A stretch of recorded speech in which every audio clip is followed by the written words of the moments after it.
Domingo atong gisgutan dinhi ang may tungod ug ngano nga kitang mga Katoliko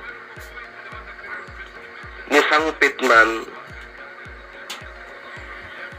sa mga santos, no, nga ato tong gi tuyo ug hisgo tungod lagi kay sa miaging simana mibisita man ang mahal nga Birhen sa Simala ug daghan usab ang wala muuyon labi na sa maigso nato nga mga dili Katoliko nga kuno ngano nga mo sangpit samanta sa panabang sa mahal nga Birhen Maria nga pwede naman ta nga moderitso sa Dios atong gipasabot din ho didto sa Maiging Domingo nga wala man mahisupak sa balaang kasulatan ang pagdiretso sa Dios atong pagsangpit ngadto kaniya apan wala pod magasupak ang balaang kasulatan nga kita musangpit sa mga panabang sa mga santos ilabi na usab sa mahal nga Birhen Maria. So mo na nga ato nga gi hatagan o bugat nga emphasis nga di ay dunay role, dunay papel ang mga santos sa atong pagkamutabang. Karon, maigsoon ko, palain ta. Kini nga atong pagaisgutan usab karong buntaga, kini may tungod ug gani wala usab kini mahiuyuni sa maigsoon nato nga mga dili Katoliko. Kini may tungod sa pagkapari sa Santa Iglesia. Ngano man, ang ilang pagsupak may tungod sa atong mga pare, matud pa nga, ang Iglesia Katolika, matud pa, nagtudlo, no?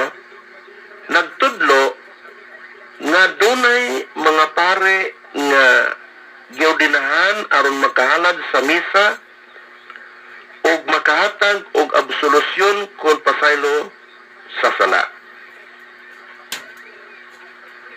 Sa pagkatinuod matud pa, si Kristo maura ug wala na laing pagkapare alang sa atong kaluwasan. Giingon, apan kini siya kisa si Kristo sa dayon naghupot sa iyang pagkapare kay siya mulungtad man hangtod sa kahangturan. Hebrehanon kapitulo 7 versikulo 24. Og si Kristo anaa na karon sa tuo sa Dios nga nagapangamuyo alang gayud kanato. Roma kapitulo 8 versikulo 34.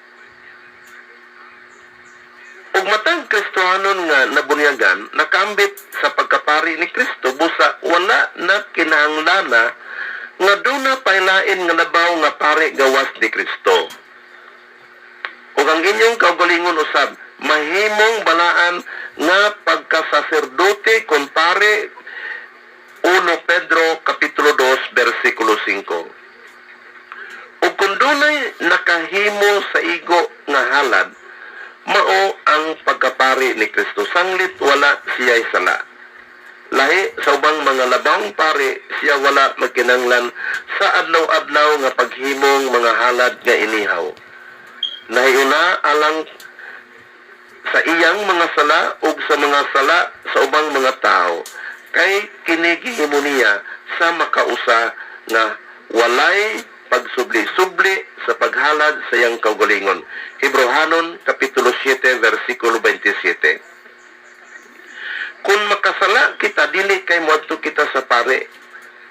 Kung dili si Sanuan nagtambag nga moadto kita ni Kristo kay gingon, apan kung may makasala aduna kitay manalaban nga mga tubang ngadto samahan si Hesukristo nga matarong 1 Juan 2:1. Walay makapasaylo sa sala gawa sa Dios. Marcos kapitulo 2 versikulo 7. So, unsay atong ikatubag ini maigsoon? Okay. Matuod nga si Kristo mao ang labang pare ug mihimo sa halad no? Mihimo sa halad sa labing taas ang paghalad niya siyang kaugalingon aron ihugas sa atong mga sala. Roma Kapitulo 5 versikulo 9. Apan wala magpasabot nga gipahunong na niya ang katungdanan sa pagkapari. Ginaingon, kay gipadayag kini sa Dios Amahan nga ang pagkapari tulumanon nga walay katapusan. Sa pagadihugan mo sila aron mag-alagad sila kanato sa katungdanan sa pagkapari ug ang ilang dihog mahimong pagkapari nga walay katapusan. Exodus Kapitulo 40 versikulo 14, Exodus Kapitulo 29 versikulo 9, Pinadayag Kapitulo 1 versikulo 6 o Pinadayag Kapitulo 5 versikulo 10. Bisan sa bag-ong tugon, nagpadayon nga dunay pare ubos ni Kristo. Si San Pablo naghisgot nga duna gayoy giordinahan sa pagkapare. Ginaingon niya, ayaw pasagdi ang grasya nga na kanimo nga gihatag pinaagi sa pagpanapion sa mga kamot sa mga kaparian. Asa mabasa? 1 Timoteo Kapitulo 4 versikulo 14. Si San Pablo mipaila nga siya pare usab. Roma Kapitulo 15 versikulo 16. Ug si Kristo mismo ang nihatag og gahom sa mga apostoles, iyang unang mga pare sa pagpasaylo sa mga sala. Ebanghelyo ni San Juan Kapitulo 20 versikulo 22 ngadto sa 23. Tinuod nga ang Diyos lamang maigsoon ko makapasaylo sa atong mga sala. Matod pa. Pero dili punta kabuot nga ang Diyos magdiligar o gahom sa pagpasaylo sa mga sala. Kanang gigamit nila nga teksto nga Marcos Kapitulo 2 versikulo 7 nga walay makapasaylo sa sala gawa sa Dios. Dili man kuna masabtan nato, kung dili nato i-categorize nga diin dunay duha ka matang sa paghatag og pasaylo sa mga sala. Una, kanang gitawag nato og the proper authority that can forgive our sins. Kinsa man ang proper authority? Mao ni ang Dios.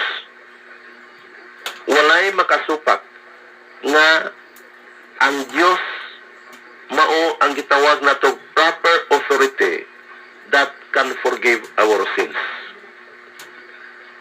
Pero dili punta kabuot kung ang Dios mohatag o modeligar o gahom sa pagpasaylo sa mga sala. Mao ni ang gitawag nato delegated authority kung delegated power. Mabitaw na nga mingon diha ang atong Ginoo sa Ebanghelyo ni San Juan Kapitulo 20 versikulo 22 ngadto sa 23. Mingon diha ang Ginoo, kinsang mga sala nga inyong pasaloon kini gipasaylo, o kinsang mga sala nga wala ninyo pasaloa wala usab kini mapasaylo. Muna nga atong karuhon kay usa man guni sa gisaway nila may tungod sa pare nga ngano nga ang pare muhatag og pasaylo sa atong mga sala. Unya ilang gikutlo ang Ebanghelyo ni San Marcos Kapitulo 2 versikulo 7 dat gingon diha nga walay makapasaylo sa sala gawa sa Dios. Only God, matod pa nila, can forgive sins. Muna nga, yes, that's correct. Kay ilang gikutlo ang Marcos Kapitulo 2 versikulo 7 kana nagpasabot sa gitawag na to proper authority sa pagpasaylo sa itong mga sala. Pero as what I have said before, nga dili ta makabuot kung ang Diyos pod muhatag o gahom sa pagpasaylo sa mga sala nga iyang gidiligar ngadto sa mga pare. example si San Pablo, pare. No? Roma Kapitulo 15, versikulo 16. No? Siya usab nagpasaylo og mga sala. And please take note, maigsoon ko, may dayon na sila nga, Brad, may problema, Brad, nga ang mga apostoles, muna ang mga pare nga gitagaan o gidiligahan ni Kristo sa paghatag og pasaylo sa mga sala. Pero, kanang inyong mga pare karon, why mabasa sumala sa Biblia nga sila gitagaan og gahom sa pagpasaylo sa mga sala. Maigsoon ko diha sa kanginan. Kana mo'y gitawag na to chain of authority. Kinadina nga gahom, meaning walay pagkabugto kining maong gahoma nga gikan nga gihatag ni Kristo ngadto sa mga apostoles ngadto sa mga kaparian karon.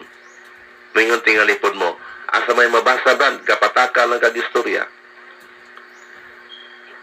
Mga binating igsoon ko diha sa kanginan. Una, kung imong basahon diha sa sulat ni San Pablo ngadto kang Tito, Kapitulo 1, versikulo 5, nga si Obispo Tito nagtudlo og mga kaparian. Meaning to say nga, do ang mga pare o ang mga apostoles mga pare, pero wala ka na magpasabot nga atol nga sa kamatayon sa mga apostoles nga naputol usab ang maong gahom sa pagpasaylo sa mga sala nga gihatag ni Kristo ngadto kanila sumala sa Ebanghelyo ni San Juan Kapitulo 20 versikulo 22 ngadto sa 23. Wala ka na mabugto. Kaya nga naman pruiba niya na si San Pablo pare nagsugo ni Tito nga usa ka obispo nga mingon si Tito sa sulat ni San Pablo 1:5 nga si Tito gisugo sa pagtudlo og mga kaparian nga maoy mo tiwas sa ginbuhaton sa mga apostoles. So meaning to say, nga walay pagkabugto ang gahom sa pagpasalo sa mga sala. Kining gitawag na to delegated authority, delegated power nga gihatag ni Kristo ngadto sa iyang mga sumusunod. Mabita na no nga daghan pud mo ingon nga nano nga mo kumpisa ta sa pare nga ang pare tao ra. Yawa po ibaw nga mas lagbaw pagdakog sa ang atong gikumpisalan kay kanato nga mikumpisal. Mga binating igsoon ko diha sa kahanginan, mao ni ang mga istorya sa mga tao nga imong madungog diha sa kadalanan. Nga dili lamang ang mga igsoon nato nga mga dili Katoliko nga maoy misulti niini, napoy mga pipila ka mga Katoliko. At least ba nga aning programa nato, we are open. Open ta nga mo padayag labi na sa mga pagsupat sa ato maigsoon nga mga dili Katoliko o sa ato maigsoon sa mga Katoliko nga nagduha-duha o gusto pang masayod unsa ang kamatuoran. Mga binatiigsoon ko diha sa kanginan, dili ang pagkatao sa pare mo'y muhatag na ito pasaylo sa ito mga sala. Kung dili sila nagpasaylo sa mga sala pinasikad or in accordance sa gahom nga gihatag ni Kristo ngadto kanila. Meaning, dili ang pagkatao sa pare may muhatag na ito pasaylo, kundi ang gahom nga gihatag ni Kristo ngadto kanila. I give you a typical example. Huwes, no, di ba? Diha sa hukmanan, ngingon diha ginganan og Pedro matud gihukman. Na gibasa ang iyang hukom, ikaw Pedro na matudan sa hukmanan nga ikaw nakasa sa pagpangawat. Ang imong sentensya na 10 ka tuig nga ikaw mabilanggo. Mi-object si Pedro. Oy, Senyor Juez, di gyud ko mudawat anang imong hukom. Na ako nakasa, ikaw huwes, di ba tao po ka, nabaw pa ka makasasala. Mo na nga di ko mutuo na imong hukom. Ang sinetabo na gidugangan hinuon siya. No, sa iyang hukom. Meaning to say, kung sa ibot ipasabot, nga dili ang pagkatao sa huwes, nga mo iyang gibasihan nga siya mihatag og hukom o judgment or ruling. Kung dili, ang gahom nga gihatag kaniya pinasikad sa balaod. Yes, ang huwes tao makasasala, pero ang iyang gibasihan sa iyang hukom, maigsuon ko, mao ang gahom nga gihatag kaniya pinasikad sa balaod. Di ba kamo ana? Sayod ining sitwasyon na, sayod ining mga istoryaha nga ang huwes tao ra na po na sila, di ba? Ang magrobot tao gyud. Yang anong muhukuman sila, muhatag man silang judgment. Pinasikan sa merito sa kaso. Kini tungod kay dunay gibasihan nila o kini mao ang ilang gahom, no, pinasikad sa balaod. Mosab na sa pare nga dili ang ilang pagkatao mo'y atong basihan nga dili ta mutuo tungod kay tao ra pud ang pare. Kung dili maigsoon ko ang importante ana mao nga atong may baluan nga ang gibasihan ana sa paghatag og matawag nato pagpasaylo sa to mga sala, ang gahom nga gihatag ni Kristo maigsoon ko diha sa kanginan. Ha? So, muni angay na to nga itisok og angay na to nga mahibaluan diha may tungod ining gitawag na to kumpisal nga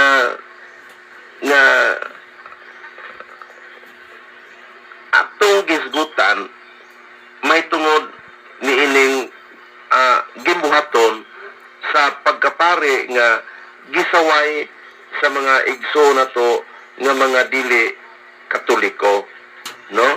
So nasa Biblia gitagana sila og gahom. Sumala sa Ebanghelyo ng San Juan kapitulo 20 versikulo 22 ngadto sa 23. Okay. Kini pod nga may tungod sa gitawag nato nga gisupakan sa mga igso nato nga mga dili Katoliko. Kining may tungod sa halad. Nga kausara si Kristo maghalad. Kanang inyong halad-halad diha mga Katoliko, pinagi sa inyong mga pare, nakasupak ka na sumala sa balaang kasulatan. Mga binating igsoon ko diha sa kanginan. Yes, that's correct. Nga si Kristo kausara maghalad. Ug unsa man tong halara, katong gitawag na to og sakripisyo siyang kaugalingon nga siya, nag-ula siyang kaugalingon pinagi sa iyang kamatayon dito sa cross. Moto'y gitawag na to og bloody sacrifice. That's correct nga wala na laing halad gawas atong halara. Katong halad nga gihimo ni Kristo didto sa cross ug mao to ang gitawag na to bloody sacrifice. But please take note nga dili lang usa ka halad ang gihimo ni Kristo katong bloody sacrifice. Doon na po'y gitawag nato og unbloody sacrifice katong dili dugoon nga sakripisyo nga gihalad ni Kristo. Unsa man to? Kadtong iyang gihimo ang katapusang panihapon, Last Supper. Mao man to ang gitawag natong unbloody sacrifice. Ha? Unbloody sacrifice. Kanang gingon niya nga kausara maghalad si Kristo nga ilang gikutlo ang Hebrehanon kapitulo 7 versikulo 27. Kini mao man ni ang bloody sacrifice. Katong dugoon nga halad nga gihimo ni Kristo dito sa cross nga kausara ni may tabo nga dili na gyud ni may tabo hangtod-hangtod. Pero laing halad nga gibili ni Kristo nga mao ang unbloody sacrifice. Dili dugoon nga sakripisyo ug mao kato ang katapusan nga panihapon nga gihimo ni Kristo. Di ba? Mabasa na to sa Ebanghelyo sa Lucas. Kapitulo 22, versikulo 19 nga to sa 20. Na mikuha siya og pan. Mipasalamat og miingon siya atubangan siya matinunan. Dawatan ninyo kini kay kini mao ang akong lawas nga itugyan alang kaninyo. Nya nikuha po siya sa bino, umingon siya ngadto siya atubangan siya matinunan nga dawatan ninyo ni og imna. Kay kini mao ang akong dugo nga giula alang kaninyo. Maigsoon ko diha sa kanginan. Dili ni period. Doon na pa'y sumpay ining istoryaha. Og mingon, midugang si Kristo, og buhatan ninyo kini aron sa paghandom kanako. Ha? Doon ay sumpay. Dili period. Og buhatan kini ninyo aron sa paghandom kanako. Meaning to say nga, dili ipahunong ning maong matang sa halad. Nga mao ang gitawag na tog unbloody sacrifice. Dili dugoon nga sakripisyo or halad nga gihimo usab ni Kristo. Ug mao ni maigsoon ko, mingon tili mo nga, brado na ba'y mabasa sa Biblia nga, gisunod din sa mga apostoles, hangtod karon yes. Buhat Kapitulo 2, versikulo 46. No? Buhat Kapitulo 2, versikulo 46. Ang mga tinuna ni Kristo, naghimo o gitawag og agape. Inigsuon nga panagtigom. Og diha sa ilang inigsuon nga panagtigom, gihimo nila ang gitawag na to pagtipik-tipik sa tinapay. Unsa man to? Ang pagtipik-tipik sa tinapay kung imo na nga i-translate into Spanish misa og sa Latin misa gyapon, ang diferensya lang kay double S ang sa Latin M-I-S-S-A while ang sa Spanish M-I-S-A usara ka S. So kining gingon sa maigsoon na to nga mga dili Katoliko nga kausara mohalad si Kristo nga ilang gikutlo ang Hebrehanon Kapitulo 7 versikulo 27. Mao ni ang gitawag og bloody sacrifice. Katong gihimo ni Kristo nga sakripisyo dito sa cross, mao ray kausa. Di man gud mahimo maigsoon na to, dili na to i-categorize. Private ako itong paghatag o pasalo sa mga sana, di ba? Atong gi-categorize nga naa day gitawag na to proper authority nga ang Dios lamang may makahatag o pasaylo, no? When we talk about proper authority, but dili po ta kadinay nga ang Dios naghatag pod og delegated authority. Gahom sa pagpasaylo sa mga sala ngadto sa mga pare. Mausab ni ang gingon niya sa sakripisyo nga kuno gisaway ta nga nganong gahalad-halad pa man mo pinangi ana inyong misa nga nahuman na maghalad si Kristo. Hebrehanon Kapitulo 7 versikulo 27 kausara maghimo og halad si Kristo, wanay laing halad. Mao nang atong gi-categorize pod nga dunay duha ka klase sa halad nga gihimo ni Kristo. Katong gitawag natong bloody sacrifice ug unbloody sacrifice. Nakatod ang bloody sacrifice nga dugon nga halad nga gihimo ni Kristo sa cross, mao to ang kausara. Pero naay gingon diha nga buhatan ninyo kini kanunay. Sa ato pagisugo ni Kristo nga buhatan ninyo kanunay, ug unsa man to ang gitawag og unbloody sacrifice, ang dili dugon nga sakripisyo nga gihimo ni Kristo, ug mao kato ang gitawag na to ang katapusang panihapon, ug kini gisubli na to pinagi karong panahon na nga mao ang santos nga misa kon pagtipik-tipik sa tinapay. So at least may na nga klaro kining punto nga labi na kining saway sa ato maigsoon nga mga dili Katoliko may tungod sa role ang taha sa mga sa pari nga atong gisgutan dinhi, may tungod sa pagpasaylo pagpaylo sa mga sala, ingon mo usab kining gitawag nga sakripisyo sa halad nga atong gisgutan na may igsoon ko.